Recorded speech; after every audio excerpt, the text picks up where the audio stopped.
Assalamualaikum warahmatullahi wabarakatuh. Perkenalkan, nama saya Vira Walianandiani dengan NPM 6204068 dari kelas 4C D4 Logistik Bisnis. Di sini saya akan memaparkan jurnal mengenai Green Purchase dengan judul Green Purchase Tinjauan Sistematis dan Agenda Penelitiannya untuk di masa depan. Pendahuluannya, penurunan kualitas lingkungan telah meningkatkan kesadaran konsumen dan mendorong mereka untuk memilih produk yang ramah lingkungan dalam keputusan pembeliannya, menurut Fajriyati 2019. Dan menurut Rashid 2009 menyebutkan, niat pembelian ramah lingkungan sebagai probabilitas dan kemauan seseorang untuk memilih produk dengan fitur ramah lingkungan dibandingkan produk konvensional lainnya dalam pertimbangan pembeliannya. Juga mendefinisikan niat pembelian ramah lingkungan sebagai kemungkinan konsumen akan membeli produk tertentu karena kebutuhan lingkungan mereka. Diperlukan penelitian terbaru karena penelitian mengenai topik ramah lingkungan telah berkembang pesat dalam beberapa tahun terakhir. Penelitian ini bertujuan untuk menyajikan pemahaman komprehensif tentang studi perilaku pembelian ramah lingkungan dengan menjawab 3 pertanyaan penelitian utama. Yang pertama, apa cakupan dan konteks geografis penelitian dalam studi yang dipilih? Kedua, apa teori utama yang digunakan sebagai kerangka teori? Tiga, apa saja faktor penentu niat pembelian ramah lingkungan? Selanjutnya ada penentuan niat faktor membeli green purchase. Yang pertama, faktor intra-pribadi. Sikap merupakan faktor penting dalam faktor ini. Sikap mempunyai objek yang beragam, antara lain sikap terhadap perilaku, sikap terhadap produk ramah lingkungan, sikap terhadap lingkungan atau kepedulian lingkungan, dan sikap terhadap iklan. Kedua, faktor sosial. Antara lain ada pengaruh sosial, konsumen mengubah keyakinan dan nilai kognitif mereka terhadap pembelian produk ramah lingkungan berdasarkan pendapat orang lain. Pengaruh sosial mempengaruhi pikiran, perasaan, atau perilaku individu sebagai respon terhadap lingkungan sosialnya. Orang cenderung mengubah keyakinan, sikap, dan perilakunya agar sesuai dengan kelompok atau masyarakat lain. Kedua, norma sosial, aturan bersama dalam lingkungan sosial dan ekspresif keyakinan individu terhadap apa yang diharapkan oleh lingkungan sosialnya.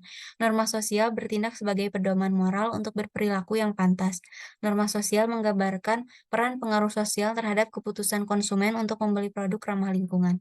Tiga, nilai sosial. Kegunaan bersih yang dirasakan yang berasal dari konsumsi produk ramah lingkungan berdasarkan persepsi tentang tekanan sosial atau perolehan prestise melalui keterlibatan dalam penyelamatan lingkungan. Faktor selanjutnya ada nilai. Nilai suatu produk merupakan penilaian konsumen terhadap manfaat yang ditawarkan produk tersebut dan pengorbanan konsumen yang harus dilakukan untuk memperoleh produk tersebut. Teorinya adalah pendekatan utilitarian yang menekankan kualitas produk dan harga sebagai penentu utama nilai produk. Faktor lainnya ada respon konsumen terhadap kegiatan pemasaran. Yang pertama, produk organik.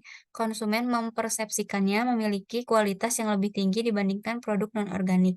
Eco-label dan sertifikasi merupakan faktor situasional yang mempengaruhi niat konsumen untuk membeli produk ramah lingkungan. Label juga ditemukan mempunyai pengaruh tidak langsung terhadap niat membeli melalui sikap. Dua, harga. Harga produk ramah lingkungan biasanya lebih mahal dibandingkan produk non-hijau. Leo Bikin dan Bernatoni menyebutkan sebagai faktor eksternal, menemukan bahwa konsumen dengan sensitivitas harga yang tinggi tidak akan membeli produk organik kecuali produk tersebut memberikan manfaat tambahan seperti manfaat kesehatan dan keselamatan. Tiga, ada tempat. Menurut Rana dan Paul 2017 berpendapat bahwa kurangnya sistem distribusi yang memadai sangat mempengaruhi ketersediaan produk ramah lingkungan.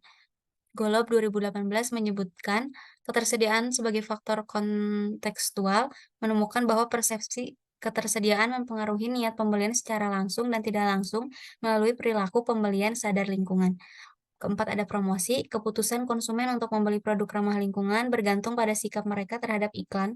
Semakin mereka menyukai iklan tersebut, semakin besar kemungkinan mereka akan membeli produk yang diiklankan.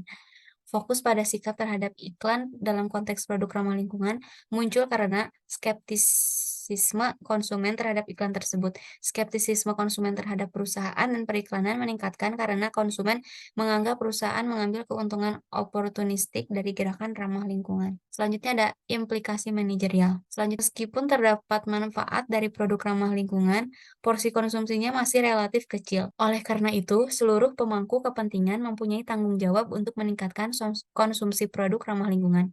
Upaya utama harus fokus pada pendidikan konsumen. Semakin semakin banyak konsumen yang sadar manfaatnya, semakin sedikit konsumen yang melihat harga sebagai penghalang. Dengan meningkatnya menilai produk ramah lingkungan, maka akan terbentuk sikap positif dalam membeli produk ramah lingkungan. Upaya lain yang dilakukan pemasar adalah memilih target pasar yang tepat. Setelah orientasi nilai dan kebutuhan pasar sasaran teridentifikasi, pemasar harus mengembangkan strategi positioning yang efektif untuk membangun citra merek atau citra produk yang sesuai dengan karakteristik pasar sasaran. Pemasar dapat mengadopsi strategi positioning berbasis atribut atau strategi positioning berbasis manfaat. Kesimpulannya, tren penelitian ramah lingkungan hingga saat ini cenderung meningkat. Namun, karena rumitnya pembelian produk ramah lingkungan, para peneliti belum membuat kesimpulan tentang faktor-faktor yang mempengaruhi niat pembelian ramah lingkungan. Studi ini memberikan gambaran terkini tentang investigasi terbaru terhadap niat pembelian ramah lingkungan. Dalam hal mengidentifikasi faktor-faktor yang telah dipelajari dan kerangka teorinya dan jenis produknya, penelitian ini diyakini penulis akan berkontribusi pada landasan penelitian masa depan. Analisis ini menyimpulkan bahwa sebagian besar penelitian dilakukan di India, Tiongkok, Amerika Serikat, dan Taiwan. Konteks penelitian ini terutama adalah produk ramah lingkungan secara umum diikuti oleh produk organik. Sekian dari saya. Wassalamualaikum warahmatullahi wabarakatuh.